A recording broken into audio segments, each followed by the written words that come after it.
जी, तो अब हमने डिस्कस करना है ग्रोथ हार्मोन। सही है। इसमें सिंपल है कि ये आपको पता है होमोलोगस है प्रोलैक्टिन का, उस जैसा है, और ह्यूमन प्लेसेंटल लैक्टोजन एक हार्मोन है, उससे भी मतलब सेम है उसको स्ट्रक्चरली। इसको ह्यूमन प्लेसेंटल लैक्टोजन को प्लेसेंटल ग्रोथ हार्मोन भी कहते हैं इसी वजह से।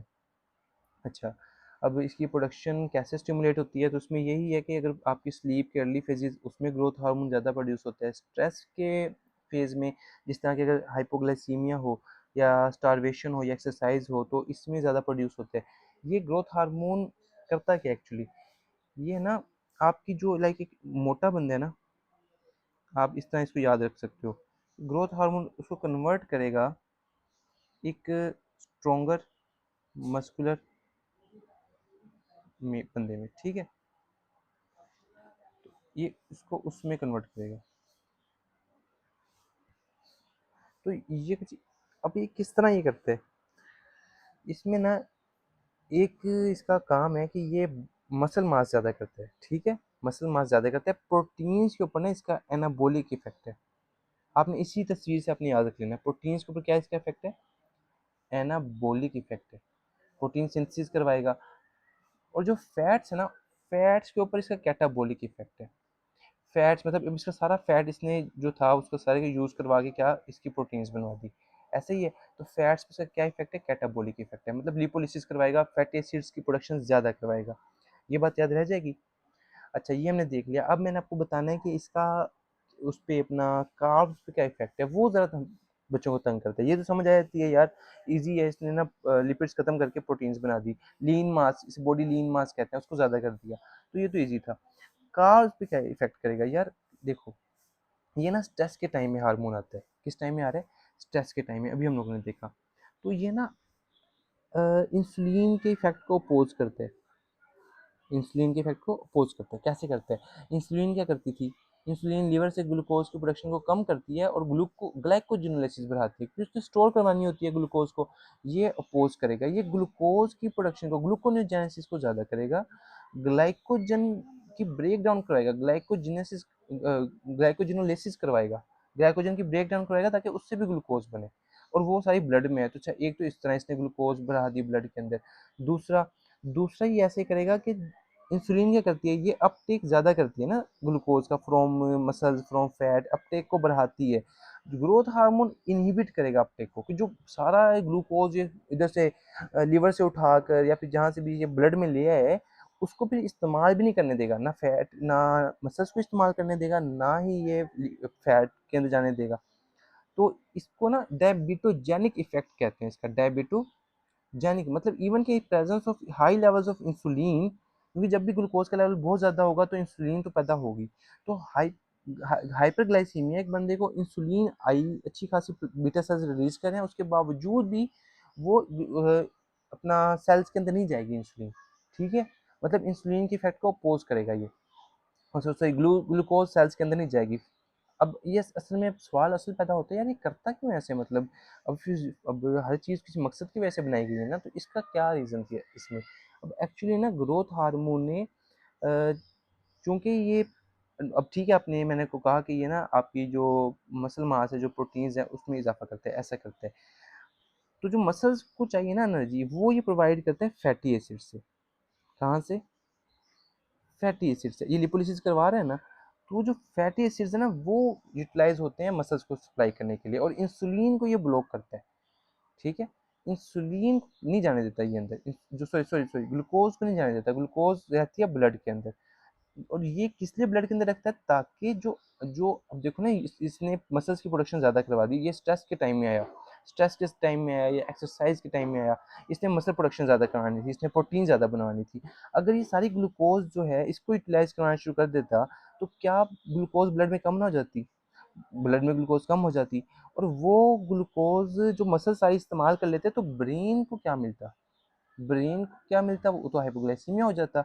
और इसी तरह जो आरबीसीज हैं, वो भी सारे ग्लूकोज पे डिपेंड करते हैं, तो उनको भी चाहिए होती है।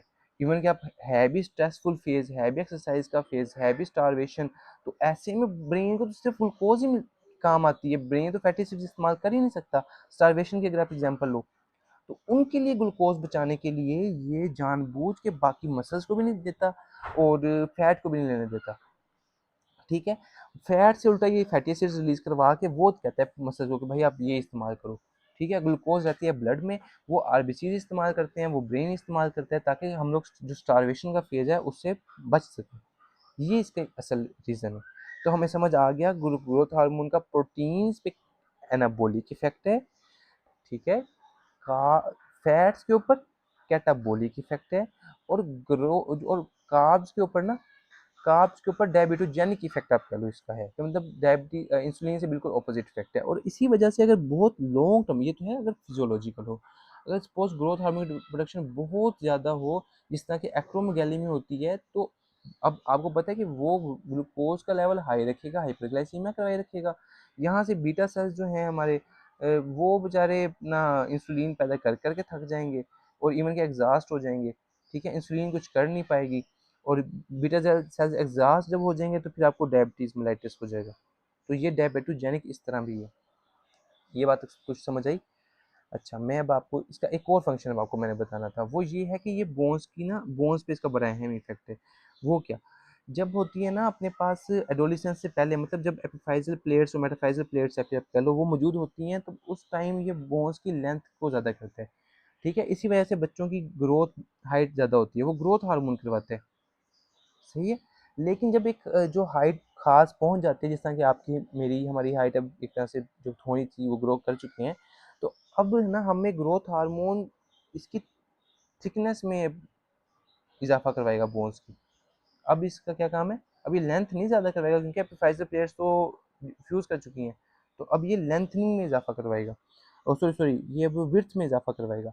अब इसी से रिलेटेड हमने कुछ बीमारियां पढ़ लेनी है, और हमारा सारा कंसेप्ट एक रिवाइज भी हो जाना है और क्लियर भी हो जाना है। ये हम लोग अब चलते हैं इसके एक्शंस की तरफ, ग्रोथ हार्मोन के एक्शंस की तरफ, सही है।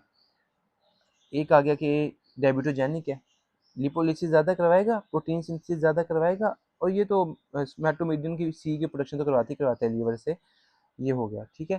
फिर अपने पास प्रोटीन सिंथेसिस आ गई, protein synthesis, protein synthesis lean body mass ज़्यादा करवाएगा। अच्छा, ये ऑर्गन साइज भी ज़्यादा करवाता है ऑर्गन्स के अंदर। इसी वजह से एक्रोमेगाली का जो पेशेंट होता है ना, एक्रोमेगाली का पेशेंट, उसमें आप देखोगे कि हिपैटिक एनलार्जमेंट होगी या फिर स्प्लेनिक एनलार्जमेंट होगी, तो उसकी यही वजह है। अब पैथोफिजियोलॉजी हम डिस्कस करेंगे। ग्रोथ हार्मोन अगर बच्चों में कमी हो जाए तो क्या होगा, लेंथ ज़्यादा नहीं होगी तो बच्चों को होगा डवार्फिज्म। क्या होगा, डवार्फ, बच्चे डवार्फ रह जाएंगे ना, कोडे जिसे कहते हैं, फिर बोना जिसे कहते हैं, डवार्फिज्म हो जाएगा, ठीक है।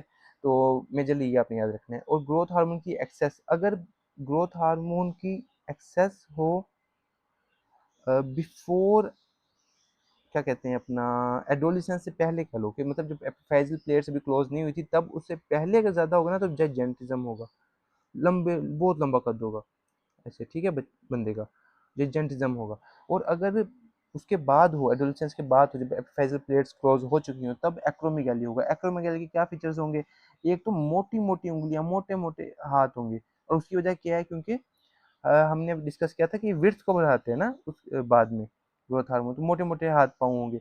दूसरा हिपैटिक मतलब ऑर्गन्स की एनलार्जमेंट होगी। तीसरा डायबिटीज़ होगी। तो ये कुछ फीचर्स हैं जो कि हम खुद ही अब सोच सकते हैं। इसकी ट्रीटमेंट क्या है, आप सोमैटोस्टेटिन एनालॉग्स दे सकते हो, जिस तरह की ऑक्टीरोटाइड। तो सोमैटोस्टेटिन आपको पता है ना, इनहिबिट करता है, हाइपोथैलेमस से रिलीज होता है, और एंटी पिट्यूटरी से ग्रोथ हार्मोन की प्रोडक्शन को कम करता है। तो इस तरह आप इसका इफेक्ट लेके आ सकते हो। ये बल्कि लिखा भी हुआ है, प्यूबर्टी से पहले जाइजेंटिज्म, और आफ्टर प्यूबर्टी ये पेरियोस्टल बोन की इंक्रीज करता है ग्रोथ को, मतलब पेरियोस्टल मतलब थिकनेस को बढ़ाता है। अच्छा, ये आ गया। अगला हार्मोन आ गया हमारे पास, प्रोलैक्टिन, सही है। प्रोलैक्टिन, प्रोलैक्टिन क्या करता है आपको पता है, मिल्क प्रोडक्शन करता है, लैक्टिनोजेनेसिस करता है, ठीक है। साथ में ना एस्ट्रोजन के साथ मिलके ये ब्रेस्ट की डेवलपमेंट में भी कुछ इसका रोल है, लेकिन मेजर जो इसका अकेला रोल है वो है मिल्क प्रोडक्शन, लैक्टिनोजेनेसिस करवाता है। अच्छा अच्छा, एक आपने ना काम और याद रखना है, जो प्रोलैक्टिन है ना, ये जीएनआरएच की इनहिबिशन करवाता है। प्रोलैक्टिन जो है, आप भला अपनी इस तस्वीर में यहाँ ऐड कर लें, अगर आपकी बुक है तो, प्रोलैक्टिन जो है ना वो इनहिबिट करता है जीएनआरएच की प्रोडक्शन को। ये बात आपने याद रखनी है। ये मैं आपको आगे चल के बताता हूँ। अच्छा, ये बात समझ आ गई। अब हम लोग देख लेते हैं कि इसकी क्या क्या कंट्रोल है। कौन से फैक्टर्स है जो इंक्रीज़ करेंगे और डिक्रीज़ कौन करेंगे। एस्ट्रोजन प्रेगनेंसी में रिलीज़ होता है और उसकी वजह से इसकी प्रोडक्शन ज़्यादा होती है, क्योंकि आपको डेफिनेटली प्रेगनेंसी में के बाद मिल्क चाहिए होता है बेबी के लिए। एक बात, दूसरा ब्रेस्ट फीडिंग करते हुए सक्लिंग सक्लिंग जो है ना सॉरी वो तो ऑक्सीटोसिन का है। ब्रेस्ट फीडिंग के दौरान प्रोलैक्टिन की प्रोडक्शन ज़्यादा होती है, प्रॉपर स्लीप हो उसमें ज़्यादा होती है, स्ट्रेस में ज़्यादा होती है। टीआरएच तो ज़्यादा करवा ही रहा था हाइपोथैलेमस से, और अगर प्रोलैक्टिन इनहिबिटरी फैक्टर के एंटागोनिस्ट दे दो, मतलब डोपामाइन के एंटागोनिस्ट दो, तब भी ज़्यादा होगी।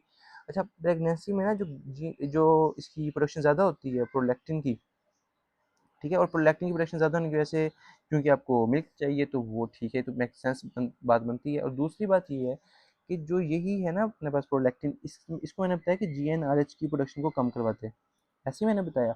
और इसकी प्रोडक्शन कम होने से क्या कहते हैं, एफएसएच एलएच सही से प्रोड्यूस नहीं होंगे, ठीक है।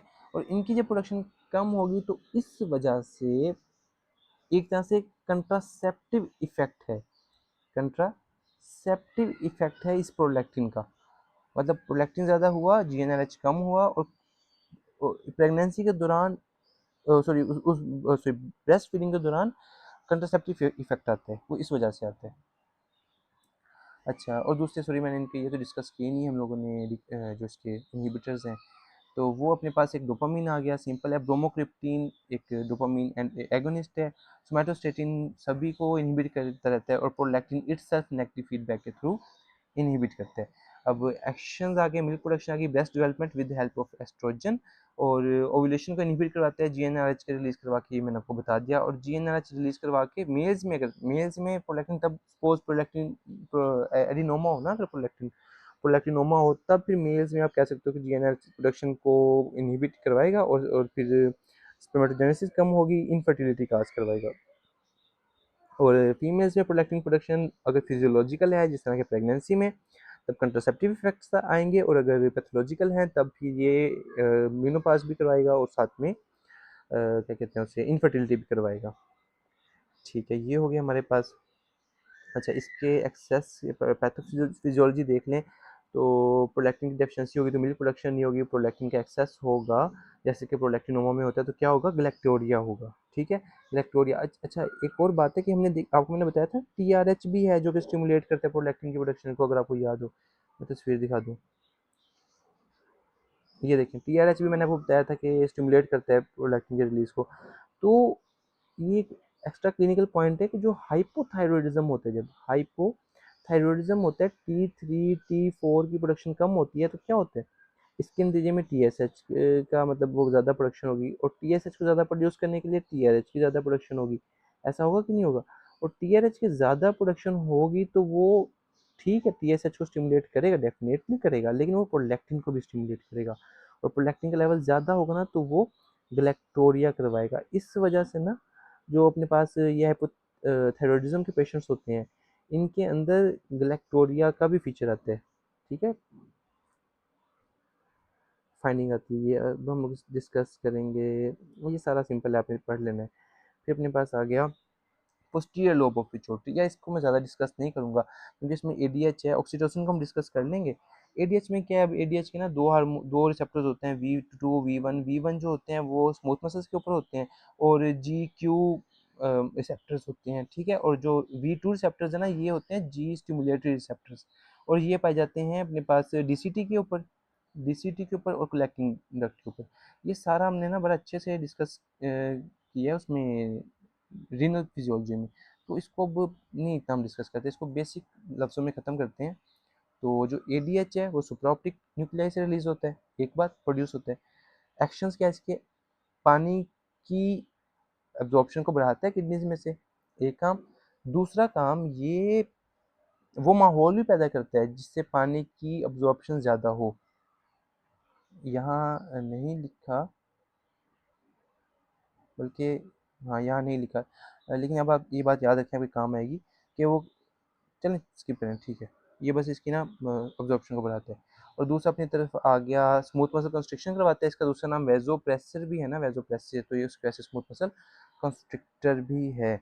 और अब ऑक्सीटोसिन आ गया, ऑक्सीटोसिन जो है हमारे पास, ये एक क्या करते हैं, पैरावेंट्रिकुलर न्यूक्लियाई से रिलीज होते हैं, और ejection of milk from the breast during Suckling करवाते हैं, और दूसरा एक इसका रोल होता है कि ये लेबर में ये कॉन्ट्रैक्शंस में इसका रोल होता है। तो उसमें है कि हम ये देख लेते हैं, रेगुलेशन ऑफ ऑक्सीटोसिन, सकलिंग जो है वो एक मेजर स्टिमुलस है। सकलिंग इवन के कहते हैं जो बच्चे की साइट साउंड जो है ना इन्फेंट की, वो भी रिलीज करवा देती है, ठीक है, ऑक्सीटोसिन का।